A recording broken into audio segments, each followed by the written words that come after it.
સંસ્કારી નગરી વડોદરાની વાત કરવામાં આવે તો વડોદરામાં ઈંધણની અછતની અફવા વચ્ચે સ્થિતિ હવે તંગ બની છે। વડોદરાના ફતેગંજ વિસ્તારમાં એક જાણીતા નેતાના પેટ્રોલ પંપ ઉપર લાઇનમાં ઊભા રહેવા બાબતે વાહન ચાલકો વચ્ચે છૂટા હાથની મારામારી થઈ હોવાની વાત સામે આવી।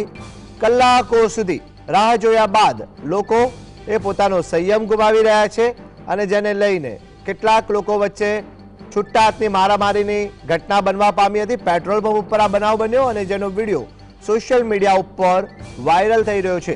जीएसटीवी वायरल विडियोनी पुष्टि नथी करतुं। વધુ જાણકારી માટે ફોન લાઈન પર જોડાયા છે સંવાદદાતા રૂપેશ। જી રૂપેશ, જણાવશો, ફતેગંજ વિસ્તારનો એક વિડિયો સામે આવ્યો છે જેમાં લોકો પેટ્રોલ પુરાવા આવ્યા અને છૂટા હાથની મારામારીનો બનાવ બન્યો। વિડિયો સોશિયલ મીડિયા પર વાયરલ, શું છે વધુ જાણકારી? बिल्कुल ए रीतनो घटनाक्रम सर्जाई रह्यो छे। ईरान अमेरिकानी वॉर बादना घटनाक्रमो अने लोको पेट्रोल पुरावा पडापडी करी रह्या छे। अननेसेसरीली पेनिक थई रह्युं छे। आ पेनिकना लईने ज मामलो गरमागरमी पर आवी गयो छे अने जे रीतनो विडियो वायरल थयो छे आ फतेगंज विस्तारनो पेट्रोल पंपनो विडियो छे के ज्यां घड़ी पेट्रोल पुरावानी जे लाइनो लागी दरमियान जे फिलरो जे छे पेट्रोल पूरी रह्या हता पण कदाच वाहन चालको वच्चे आ दरमियान छूटा हाथनी मारामारी थई। आ विडियो हाल सोशल मीडियामां वायरल थयो छे।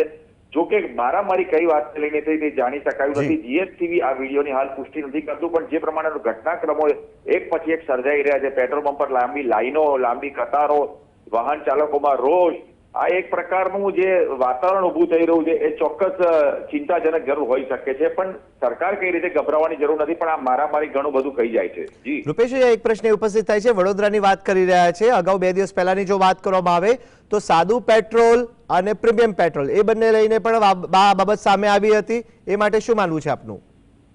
બિલકુલ જે પ્રમાણે હવે મોટે ભાગના પેટ્રોલ પંપો પર હવે સાદું પેટ્રોલ નહીં મળતું હોવાની બૂમો છે। પ્રીમિયમ પેટ્રોલના ભાવ પણ વધી રહ્યા હોવાની વાત છે। એટલે લોકોમાં પણ હવે અસમંજસ છે કે ખરેખર પેટ્રોલ મળશે કે કેમ। સરકાર કહી રહી છે સબ સલામતના દાવા કરી રહ્યા છે પણ આમ નાગરિકને આ દાવા ગળે ઉતરી નહીં રહ્યા હોય તેવું લાગી રહ્યું છે અને એટલા માટે જ ગઈકાલે સાંજથી વડોદરાના લગભગ 250 જેટલા પેટ્રોલ પંપો પર લાંબી કતારો મોડી રાત સુધી જોવા મળી। પેટ્રોલ પર પેટ્રોલ ના હોવા છતાં પણ લોકો લાઈનોમાં ઉભા રહેવા મજબૂર થયા। લોકોને એવી આશા હતી કે પેટ્રોલ મળશે, પ્રીમિયમ પેટ્રોલ મળશે પણ તમામની આશાઓ ઠગારી નીવડી। હવે લોકો અત્યારે પણ રાહ જોઈ રહ્યા છે કે પેટ્રોલ મળશે તો ક્યારે મળશે। જી રૂપેશ, આપ જોડાયા, આપનો આભાર।